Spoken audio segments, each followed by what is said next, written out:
All right, Shane. Hey, next game on the docket here.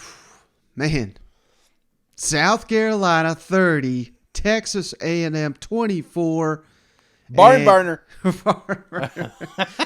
Man, first of all, we got to give Williams-Brice Stadium, these fans, electric atmosphere. You open the opening kickoff, return for a touchdown. Xavier Levitt, 100-yard kick return touchdown. Special teams player of the week right there. Just brought the house down right there. And then Haynes King comes right out, throws an interception that was returned to the 5. Should have been a touchdown on that drive, but for some damn reason, Marcus Satterfield called 3 passes, and we got nothing and had to kick a field goal. And then the next one, Shane, literally in all my years of football, I've never seen this in my life. Center snaps the ball early.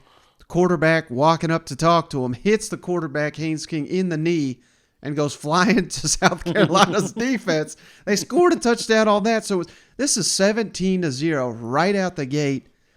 And Jimbo had 2 weeks to prepare for this game, Shane, and this is what A&M looked like. I mean, this is garbage.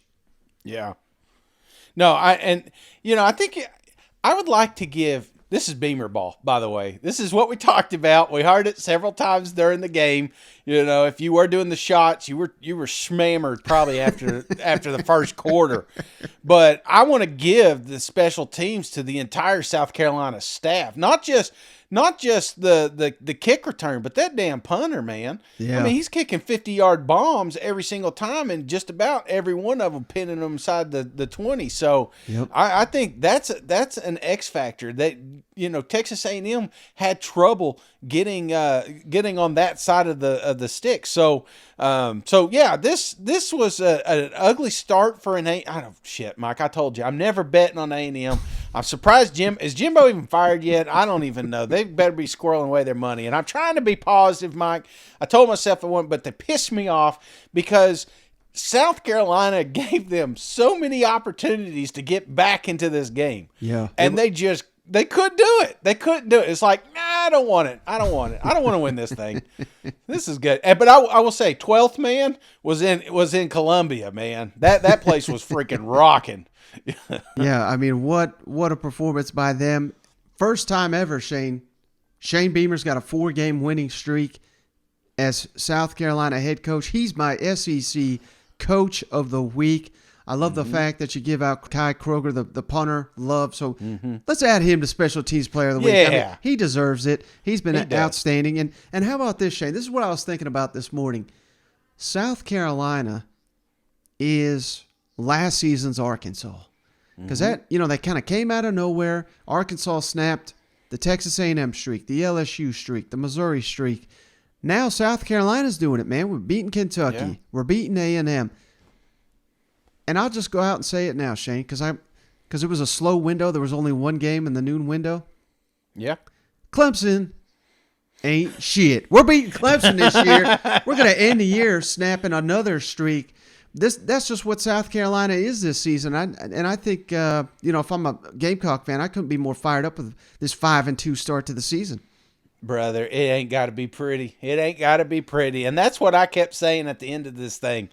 Because I tell you, at the end, I passed out, Mike. I ain't going to lie. All right? I'm old. All right? I fell asleep during this game. And I credit that to Jimbo, and I credit that to the first and second downs of South Carolina, because I don't understand the play calling. It's like South Carolina's it's these little outs, these little screens, these little blah blah blah, and it's like seems like they're always 3rd and 7 or 3rd and 8. Yep. They're not manageable third downs, and there's some great plays thrown in there. Rattler had he had some great balls in here, but when he does have an excellent pass, these receivers drop it. It was a frustrating game to watch if you were there for South Carolina offense, and then on the other side, Texas A&M just cannot stretch a field. They can't, and if you can't stretch the field, as soon as South Carolina was like, oh wait, they can't throw deep.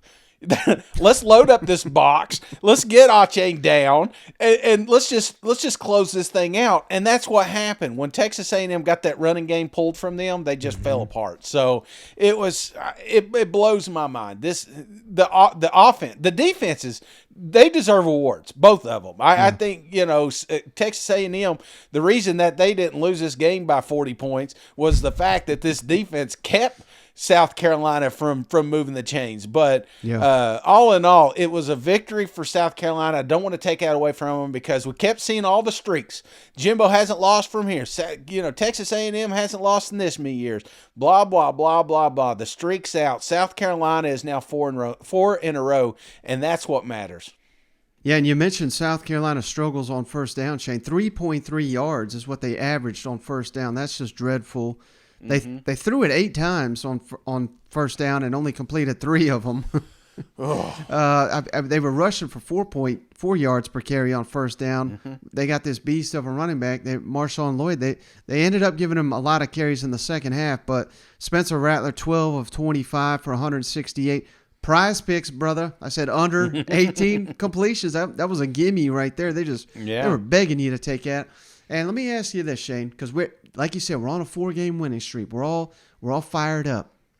Yeah. This may be a little hot take-ish, Shane, but it reminds me. Remember last season, Shane? LSU beat Florida. Yeah. Coach O was on the hottest of hot season. Oh my God, he beat Florida. That was an upset. They turned right around and fired his ass. You know why they did it? Because they did not want him gaining momentum and holding on to that job. Can we fire an offensive coordinator after winning 4 in a row? We got Missouri and Vanderbilt upcoming. It may be 6 in a row. I mean, hell, they may give him an extension if they win 6 games in a row. I think he's holding the team back.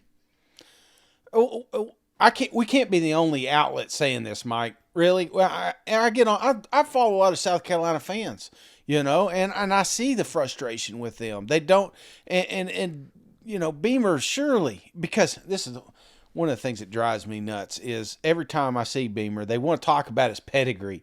Every coach that he's brushed, elbows with, they're like, "Oh, look, did you see that chart?" And I was like, "God, get that the hell out of here." What matters is he's got the reins. He's the head honcho down there in Columbia, and he's no dummy.